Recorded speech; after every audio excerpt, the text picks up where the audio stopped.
Hi guys, welcome to the channel. In today's video, I'm going to show you how you can fix ad yours not working on Instagram. So the first step you simply need to do is to open Play Store and search for the Instagram. Click on that and you need to update your Instagram application. Once you done that, you simply need to go back and open settings of your smartphone. Then you need to click on app management and click on app list and search for the Instagram. Then you need to click on storage and cache. The first step you need to clear cache and after that you need to clear storage. Once you done that,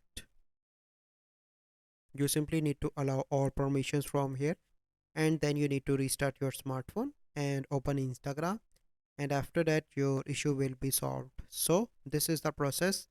I hope you find this video helpful. If you find this video helpful, must like this video, subscribe to our YouTube channel for future videos. We'll see you in the next video. Thank you. Have a good day.